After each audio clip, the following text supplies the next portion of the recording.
Hey, okay, so we need to talk about something. Today I watched the pilot to the Amazing Digital Circus. The Amazing Digital Circus!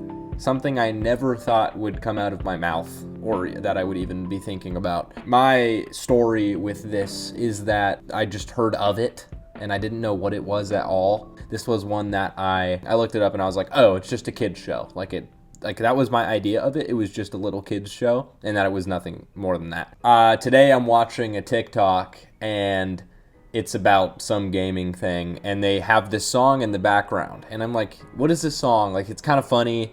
I'm looking through the comments trying to find the name of the song. I don't know what it is. Like, what's this song? It sounds so good.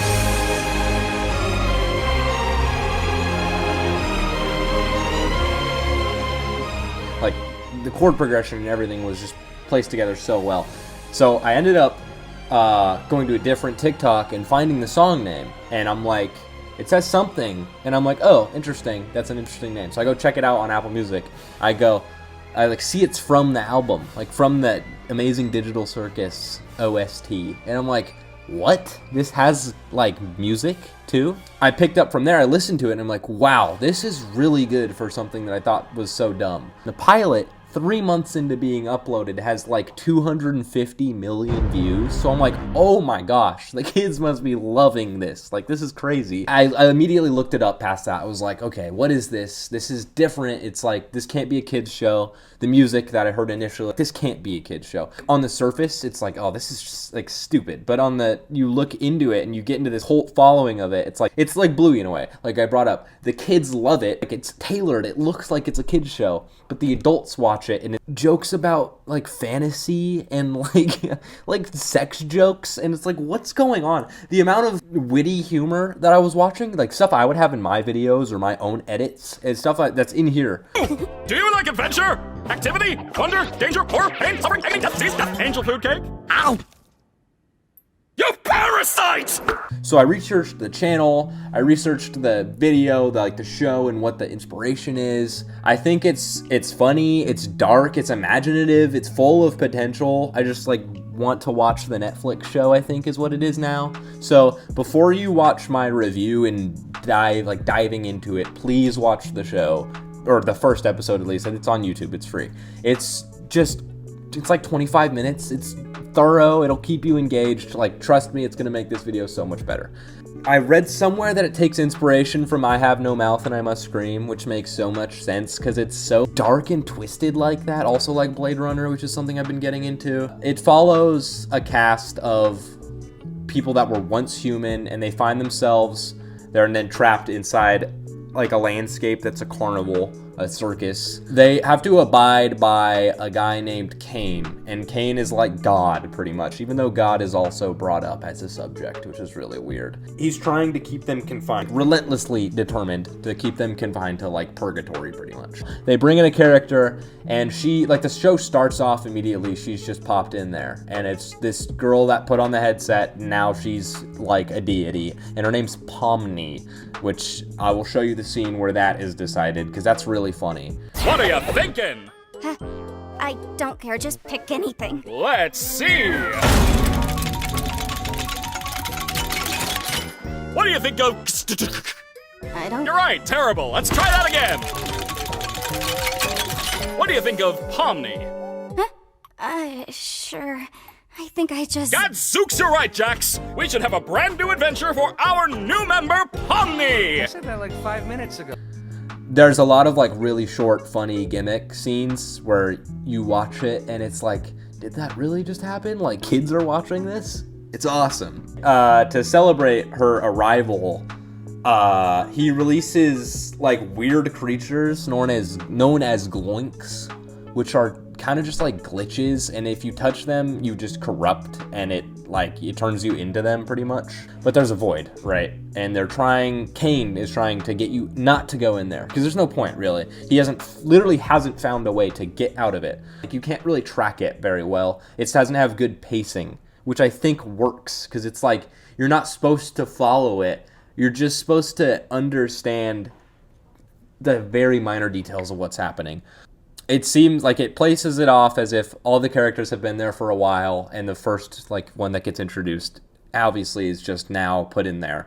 So there's Jax, and Jax is a purple rabbit who loves to play tricks, pretty much. He's literally the tricks rabbit, and he just pranks everyone. And it's actually really funny. It's normally you'd think, like, if somebody's pulling jokes in a kid's show or, like, being a bully, it's not funny. But this one is just, it's like, he reminds me a lot of some of my friends, where it's like, dude, he's so witty, so monotone, the jokes that he pulls off.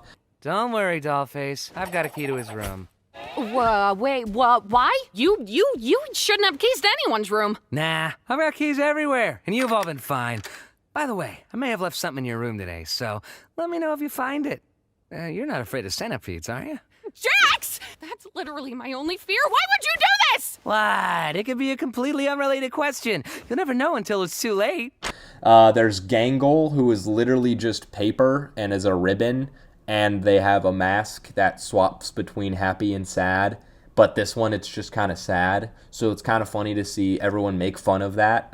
There's a point where Jax and Gangle are having a Jax and this other dude are having a rock, paper, scissors fight. And they throw up scissors, and Gangle can't do anything because it's paper. So it just always loses. Now I don't want to help you. No, I always lose. Yes!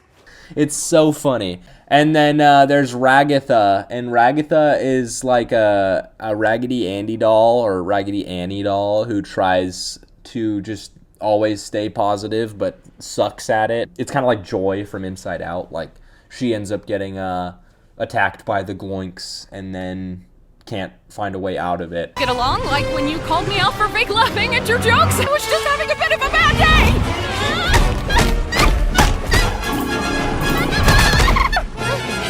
Hey, Pommy. Thank you. Help me out here. I understand you don't want to, though.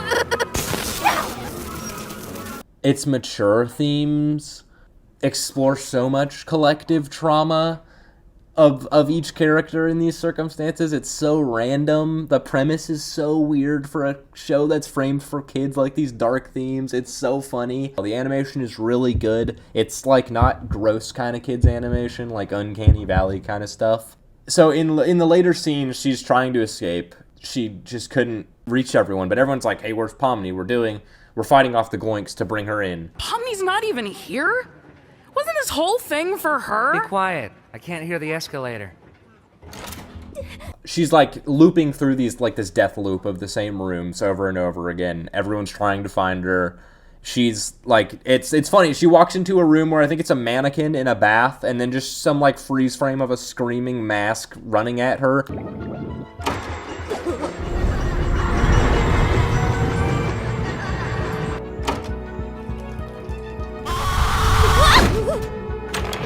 It's so random, but it works so well. And then now she ends up falling into the void, like the endless void.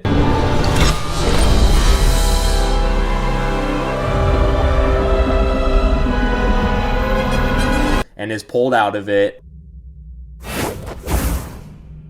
It's funny how in the intro, it's like, I feel like everybody would have had the idea that it's a kid's show because it's so big and it obviously looks like one. And then it's immediately subverted with like dark themes of depression and suicide in points. Man, I can't believe Kaufmo just gave up like that. I mean, no offense, Kinger, but I always thought you would be next. Thank you. Guess it just goes to show you can't rely on Kinger for anything. I am in so much pain! I think that the talent for the animation and the way that they portray the characters has so much, like, such a broad ability to go places. So I think that's a really cool thing, is how far it can go. On the topic of existentialism, I feel like the main character, Kane, the main ringleader, I feel like he puts so much more onto these characters than just what they've gone into the world to be. Like, the paper dude or girl or whatever, it's so much more because it's got those two faces than if it's just a paper guy who's like depression or depressed. It literally looks like it could be a trashed DS game or something along those lines, or some like VeggieTales behind the scenes. It's so poorly but so well made. I don't understand it. It's like if gamers tried to make a kids show, or like Redditors tried to make a kids show, as bad as that sounds. I probably shouldn't have said that. I just think some of the parts are so witty and put together well and paced well that it's like, this is so funny and so good.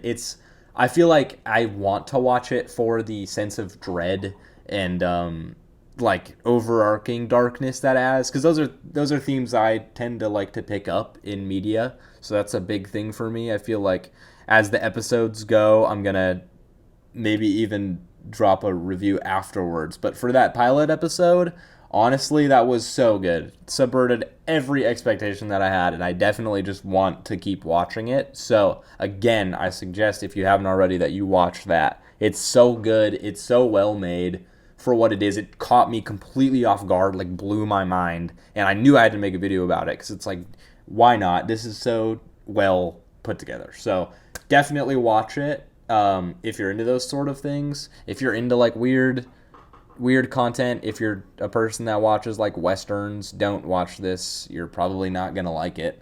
But if you do, then I highly suggest it. Okay, thank you for watching this video. Go subscribe to Glitch Productions, like support this. It's indie, which is insane. It seems like actually it seems indie. No, it completely seems indie. If you like this video, then feel free to subscribe to my channel. I post random things all the time. As always, hit me up with suggestions in the comments, and I will see you later. Okay.